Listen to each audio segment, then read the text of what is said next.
नमस्कार दोस्तों, आप जुड़ चुके वॉइस ऑफ एमपी से और मैं हूं अब्दुल अली ईरानी। वॉइस ऑफ एमपी के स्टूडियो में आज मेरे साथ एक खास मेहमान मौजूद है, पंडित राधेश्याम जी उपाध्याय साहब, जो कि 1990 में जो कार सेवा हुई थी उसमें गए थे। आप नीमच छावनी के रहने वाले। आइए बात करते हैं। राम मंदिर का भव्य निर्माण हो चुका है और इसका उद्घाटन जो है 22 जनवरी को होने जा रहा है। राधेश्याम जी उपाध्याय से बात करते हैं। पंडित जी, स्वागत है वॉइस ऑफ एमपी में आपका। सबसे पहले तो धन्यवाद सर। पंडित जी, कार सेवा के लिए 1990 में जो पहली कार सेवा हुई थी उसमें आप गए थे, क्या खास बात रही थी? खास बात ये बड़ी ज़बरदस्त उत्सुकता थी कि कैसे न कैसे भगवान का मंदिर बने, और उस समय में ऐसा माहौल था लोगों के अंदर, युवा पीढ़ी के अंदर, कि भगवान की सेवा में मतलब जो है अपने को कुछ न कुछ करना है। और विश्व हिंदू परिषद के आह्वान पर और आरएसएस की विचारधारा का पोषण करते हुए यहाँ से कार सेवा के लिए प्रस्थान किया था। बहुत सारे कार्यकर्ता साथ में थे जी। 23 अक्टूबर 1990 को प्रातःकाल 6 बजे हम यहाँ से बस से रवाना हुए थे और झालावाड़ रेलवे स्टेशन से अवध एक्सप्रेस के अंदर बैठे थे। मुझे आज भी याद है कि लगभग शायद 60 रुपये का टिकट खरीदा था लखनऊ का, आगरा के लिए। लेकिन बैठते से ही मतलब जो आगे बढ़े, उस समय कैसे तेज़ी से बीता कि कोटा में हमने देखा कि हजारों की संख्या में लोग मतलब जो है भगवा ध्वजा लेकर के और ढोल ढमाकों के साथ में और जय सिया राम के नारे लगाते हुए और हम सबका उत्साहवर्धन कर रहे थे। और हम तो सोच रहे थे कि हम शरीर में है ही नहीं, उड़ रहे हैं, ऐसा हमारे को भाव हो रहा था कि हम कैसे काम के लिए जा रहे हैं। और इतना ज़बरदस्त स्वागत कभी देखा नहीं गया हमारे द्वारा जी। उसके बाद जहाँ स्टेशन पर जब भी गुजरे हम, सब जगह इसी प्रकार का लगभग का स्वागत करने का लोगों का जो भाव था। और हमारे अंदर मतलब राम भक्ति के, राम द्वार पर पहुंचने के उमंगें बढ़ती चली जा रही थी। लेकिन उत्तर प्रदेश के समीप पहुंचते पहुंचते ऐसा कोई सूचना आई हमारे पास में कि उत्तर प्रदेश सीमा में प्रवेश करते ही सभी को गिरफ्तार कर लिया जाएगा, ऐसा सूचना मिली। इस सूचना के बाद आप लोगों ने क्या किया?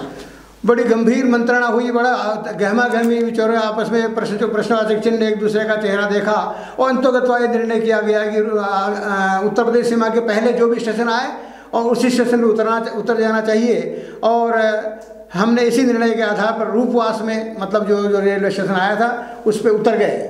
और वहाँ उतरने के बाद में वहाँ के लोगों ने ज़बरदस्त हमारा स्वागत किया। रूपवास उतरने के बाद, जो आप रूपवास कह रहे हैं, वहाँ उतरने के बाद फिर आप लोगों ने आगे की दिशा में कैसे बढ़े? आप वहाँ उतरने के बाद वहाँ रात्रि विश्राम वहाँ किया हमने, और सभी वहाँ के लोगों ने हमारा बड़ा मतलब सम्मान किया। आहार वगैरह की व्यवस्था की, चाय पानी नाश्ता भोजन वगैरह सब व्यवस्था की।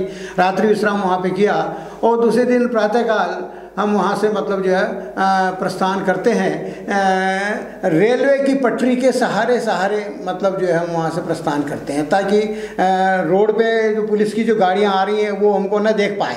अच्छा। इस भावना से रोड क्रॉस करके हमने मतलब जो है रेलवे की पटरी के सहारे फतेहपुर सीकरी जो स्टेशन है उसकी तरफ हम बढ़े आगे। 2 घंटे तक लगभग हम चले होंगे कि उस समय क्या हुआ, एक ट्रेन आती है पीछे से, मालगाड़ी जो पूरी खाली थी और कोच बड़े बड़े जो बंद थे, ऐसे एक कोच जो खाली था और ड्राइवर था, उसने मतलब जब हमको जाते हुए देख करके और वो उसको गाड़ी को रोक दिया। जी जी। बिना किसी, हमने तो सोचा भी नहीं था कि हमारे लिए ऐसे विमान आएगा हमको ले जाने के लिए। हाँ। वो जो कोच थे उसके अंदर हम लोग सब भर गए। एक कोच के अंदर मतलब सारे के सारे जितने आ सकते हैं उसमें सारे के सारे भर गए। कितने लोग होंगे आप? उस समय लगभग मेरे को ध्यान है ऐसा 50-60 आदमी लगभग होंगे मेरे साथ में। बाकी दूसरे इधर उधर कहीं गए होंगे। हाँ। और उसके बाद वो ड्राइवर ने फिर जो फतेहपुर सीकरी आने के बिफोर पहले ही गाड़ी रोक दी उसने और कहा कि श्रीमान आप उतर जाओ, अब स्टेशन आ रहा है। उसने उतार दिया हमको। हमने उनको धन्यवाद किया कि बहुत बढ़िया भाई, तू कहाँ से आया हमारी सेवा करने के लिए। और फिर वहाँ से उतर करके हम पैदल ही मतलब जो आगे बढ़े, फतेहपुर सीकरी को बाई साइड रखते हुए सारे कार्यकर्ता आगे बढ़ रहे थे।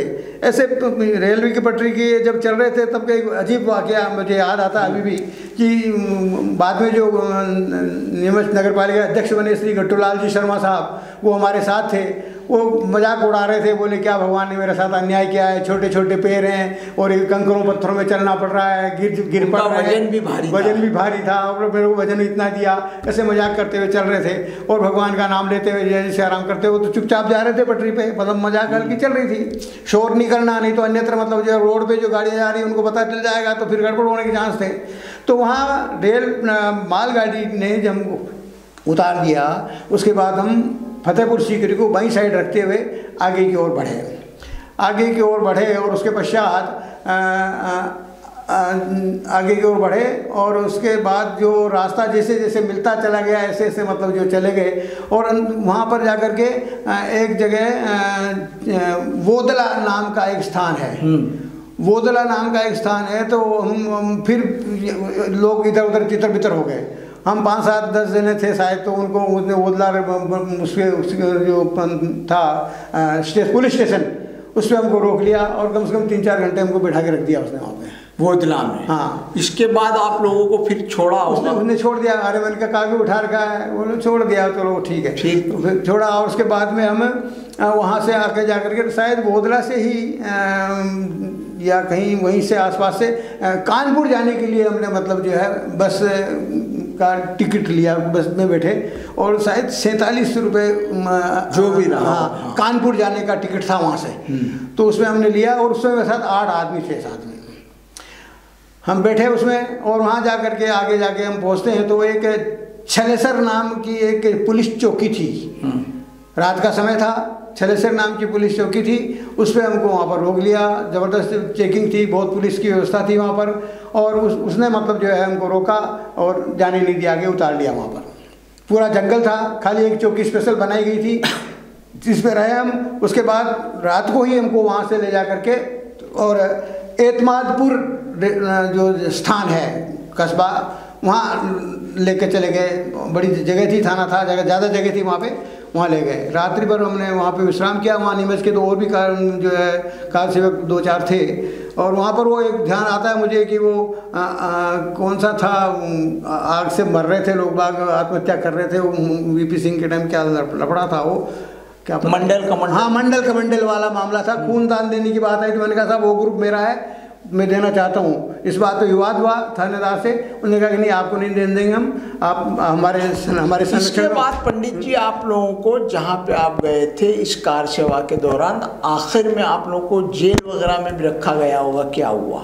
जेल में बता रहा हूँ, बोदला में रोका पहली बार तुमको, दूसरी बार बोदला से रोकने के बाद में फिर यहाँ छलेसर आए हम, छलेसर चौकी पे रखा और फिर उसके बाद यहाँ पे एतमादपुर में मतलब जो है रात्रि भर उन लोगों ने रखा। फिर दूसरे दिन प्रातःकाल फिर वापस जो है हमको आगरा के लिए ले जाया गया और आगरा ले जा करके हमको 3 बजे करीब हम आगरा जो है वो है क्या बोलते हैं उसको, कारागार, केंद्रीय कारागार, उसके अंदर हमको मतलब बंद कर दिया गया। केंद्रीय कारागार में जब आप रहे तो उस दौरान कोई खास घटना? खास क्या, जो माहौल वहाँ का था बड़ा विचित्र था और बड़ा गहमा गहमी वाला और बड़ा जोश खरोश वाली बातें और मतलब जो है राष्ट्रभक्ति, देशभक्ति कहें, राम भक्ति कहें, उसका समंदर लहरा रहा था क्योंकि सारे ही उसी विचारधारा के लोग वहाँ पर थे।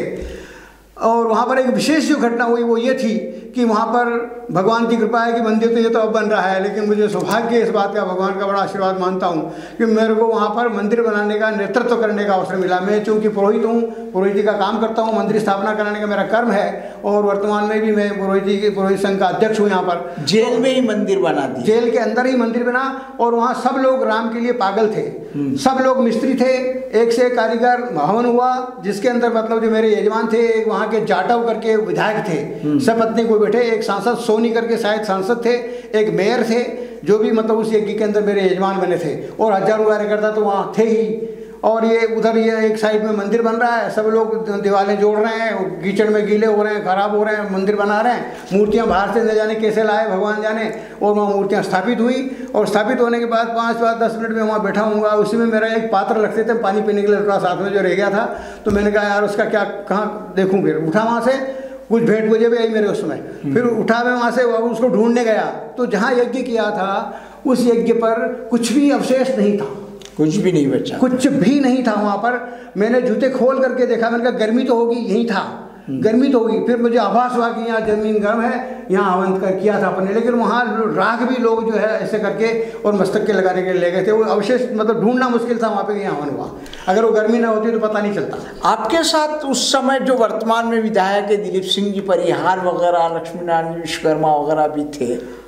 हाँ, ये लक्ष्मी नारायण विश्वकर्मा भी उसी कार सेवा में गए थे, और वर्तमान विधायक श्री दिलीप जी परिहार भी थे उसमें, लेकिन मेरे ग्रुप में नहीं थे, ये अन्यत्र कहीं थे ये। हाँ। लेकिन उस समय की घटना मुझे याद है अभी भी। हाँ। कि उनकी नई शादी हुई थी दिलीप भाई की। हाँ। और वो जो शादी का सूट था वो पहन करके गए थे वो, तो वो शादी के सूट का जो कोट था वो कहीं मतलब भाग में दौड़ भाग में कहीं मतलब गिर गया था वो।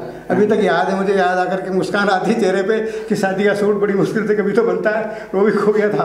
लेकिन भगवान ने उनको तो फलीभूत किया, उनका हाथ पकड़ा और आगे बढ़ाया और सेवा करने का मौका दिया। कितने दिन जेल में रह के छूट गया? मुझे ध्यान है शायद 23 को रवाना हुए और 26 को शायद उसमें प्रवेश किया था मैंने। 26 को प्रवेश किया था और 4 तारीख को मतलब जो है जेल से हमको रिहा। 8 दिन लगभग आप जेल में रहे। पंडित जी, इसके बाद आपको कहाँ से वापस रवाना कर दिया गया? क्या आप अयोध्या पहुँच पाए? नहीं, उस समय अयोध्या जाने की स्थिति थी नहीं। उसी समय अखबार जो अंदर जो थे हम, तो भगवान की कृपा है कि हम वहाँ थे और सुरक्षित थे। शायद अगर मतलब बाहर रहते तो मुझे लगता है कि हमारी भी ये स्थिति होती। जो लाशें बिछी हुई है, वहाँ के अखबार है उसी तारीख उसी समय तत्काल के। ये जो अखबार है आपका, तस्वीरों की गवाही, अयोध्या राम भक्तों ने क्या किया क्या सहा, ये अखबार है। और मैंने लिखा है इसमें राधेश्याम नीमच। हाँ। ये अखबार मेरा है। नीमच के अतिरिक्त तो और भी वही बहुत सारे जगह के लोग बाग वहाँ पर थे, लेकिन ये ऐसे ही और अखबार है मेरे पास में। ये मुख्य अखबार मैंने बताया आपको। फिर आप लोग लौट आए वहाँ से छूटने के बाद में वापस मतलब जो है नीमच के लिए आ गए और 5 तारीख को वापस। अब आपसे मेरा सवाल आखिरी ये है। हाँ। कि आप लोगों ने काफ़ी संघर्ष किया उस समय, मुलायम सिंह जी का शासन था। हाँ। सरकार का रुख जो भी रहा हो, आपने प्रशासन को लेकर, अब राम मंदिर का निर्माण हो चुका है और उद्घाटन होने जा रहा है, प्राण प्रतिष्ठा होने जा रही है, कैसा महसूस कर रहे हैं?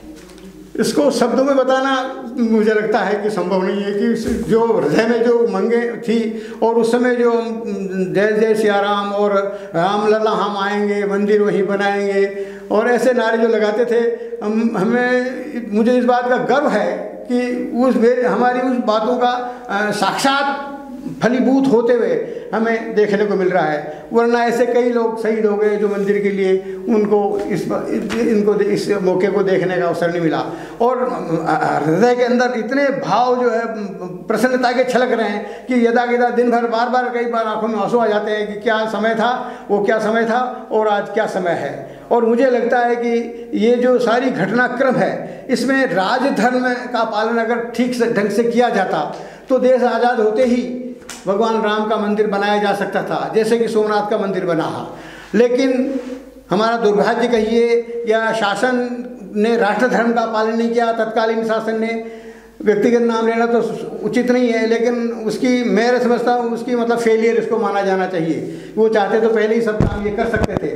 और सनातन धर्म के पोषकों को, इसके पालन करने वालों को इतना लंबा इंतजार, इतना लंबा संघर्ष इसके लिए करना पड़ा। लेकिन फिर भी ठीक है, इतना संघर्ष करने के पश्चात आज हम इस स्थिति में है कि हम अपने मतलब खोए वैभव को, भगवान राम के उस मतलब जो ठाट बाट को, उस वैभव को वापस स्थापित करने में सफल हुए।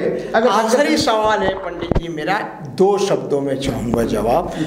मंदिर निर्माण का श्रेय किसे देते हैं? मंदिर निर्माण का श्रेय एक आदमी को देना संभव नहीं है।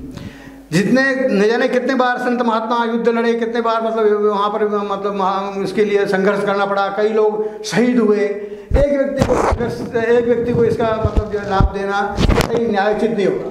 तो आप थे पंडित राधेश्याम जी उपाध्याय, जिन्होंने भावुक होकर कहा कि अब जब मंदिर निर्माण हो रहा है, 1990 की जो स्थितियां देखी उसको देखते हुए वो बहुत प्रसन्नचित है, गदगद है और ये सोच के उनकी आंखों से आंसू छलक आते हैं। वॉइस ऑफ एमपी के लिए अब्दुल अली ईरानी।